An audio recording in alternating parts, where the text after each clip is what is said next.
6% family, we are back here with comedian JUSTVLAD. Yeah. JUSTVLAD. JUSTVLAD doesn't he doesn't want me to go there as far as the names in particular, but what made you stick with that stage name, JUSTVLAD?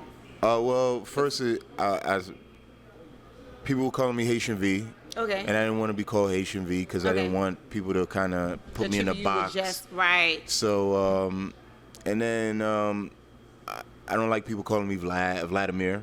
Okay. Just my mother. Oh, you said the name, I didn't. Right. And then, and a weird thing with it was just like, I didn't want people to consider me like, oh my God, you're a celebrity or this and that, or, you know, you're at this place or you're at that place or you toured this or that. That's why you keep so it I'm like, I'm JUSTVLAD. Keep it humble. I'm not any, you know, big deal. Do you play small? I'm sorry? Do you play small? Play small? Yeah. You strike me as a person that I'm good. Like you're more you have definitely stage presence, right? But it seems like you don't want to be attached to that. Like, are you more like you cut it off once it's done? Yeah, cut it off. Leave it all on the stage. I go home and that's it. It'll be cool. Like I'm so reserved when I'm at home. I could tell. Yeah. I could tell. So, your work. Let's talk about your work. Yes, ma'am. We need you.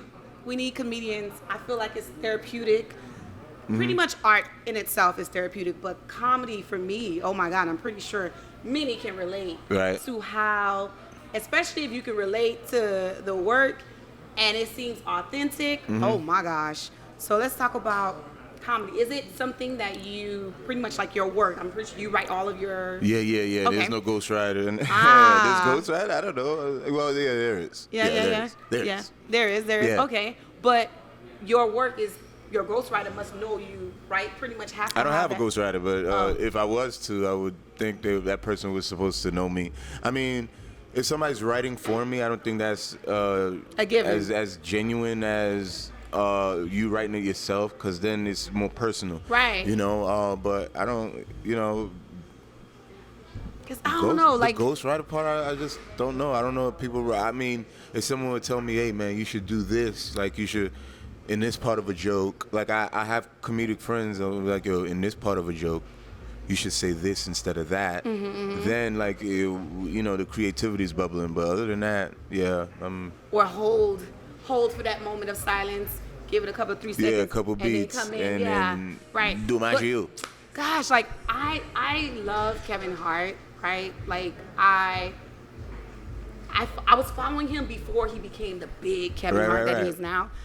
But I'm a little kind of taken aback with the material that he's coming out with now. And I'm like, well, was there a ghostwriter involved? Because I don't know. For some reason. He has a comedic team. You know, the Pasta Cup Boys. They're all a comedic team. So, I mean, and those guys are. They're brilliant. Like, what you're seeing is Kevin, but there's, like, if you go to the shows, those guys are opening, and those guys are just as hilarious as Kevin. So. I don't know. I don't know what their creative process is. You know, I can't speak for them. I can't speak for any comedian. Like, I don't know what their process is or how they, you know, develop or come up with material. You know, and everyone then has they their probably own. wouldn't want to tell you anyway because knowing my secret sauce. Right, like Richard Pryor.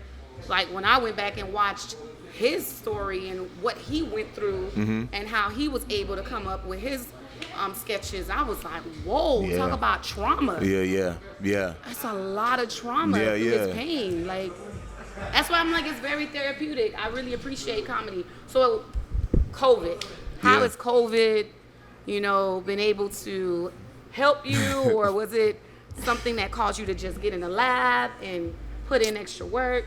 How have you been able to cope? With COVID, kind of weird because being a comedian, everyone's waiting for you to get online to make them laugh, but kind of forget that you're going through real life also. So, you know, we're losing friends, we're losing family and stuff like that. And it gets real, like, you know, serious. You know, you get, you know, personal. So, you know, and it made me realize, like, yo, there's things that you got to do, you got to change. Like, yo, I got to I gotta like brush my teeth more because I'm wearing a mask and I'm smelling my own stuff. And I'm like, oh, what the hell's going on?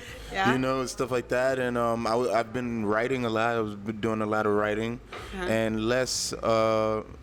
I mean, I'm not really the skit guy because I'm such a perfectionist, and I know it drive me crazy being a perfectionist to try to get an idea out when people are just kicking them out in like seconds and minutes. Right. And I don't want it for me to put out so much time and effort into something and then it's just like flops. Not flops, but it's not received how I want it to be received. So I'm just writing, working on you know, other ideas, and you know, it was a reset for me too. You know, COVID actually gave me the balance of, you know, there's no pressure of the world. It was just like, yo, man, let's just take it easy for a little bit and enjoy, you know, just real life. Like, you know, real life. Sing to Sing family, we're here with Just Vlad. Yeah. We'll be right back in just a few. No pressure, just enjoying life. All right.